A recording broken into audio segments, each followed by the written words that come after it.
તો હાલો દોસ્તો જોવો આપણે ઈ પથ્થરવાળી વિસ્તારની જમીન છે અને ગયા વર્ષે સવડું માર્યું હતું એટલે આવા પથ્થર નીકળ્યા છે. એ પથ્થર આપણે અત્યારે પડામાંથી વીણીને બહાર કાઢવી છે. તો આવી જાઓ પાણા વીણવા. અમારે સૌરાષ્ટ્રની ભાષા એટલે પાણા. સાબરકાંઠામાં આને પથ્થર કહે અને આ કાઠિયાવાડમાં આને પાણા કહે છે. તો આવી જાઓ પાણા વીણવા.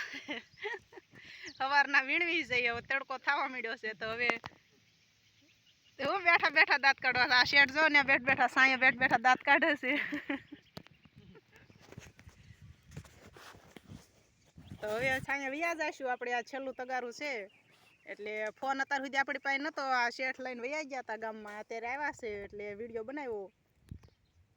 તો હાલો હવે સાંયે વયા જઈએ અને દહીંને રોટલો શીરાવશું. તો આવી જાવ તમે પણ શીરાવવા. મસ્ત હજી તો ઠંડો ઠંડો પવન આવી રહ્યો છે પણ શેઠને શીરાવવાનો ટાઈમ થઈ ગયો છે એટલે હવે આપણે પણ જતા રહીશું. જય શ્રી કૃષ્ણ, ખુશ રહેજો.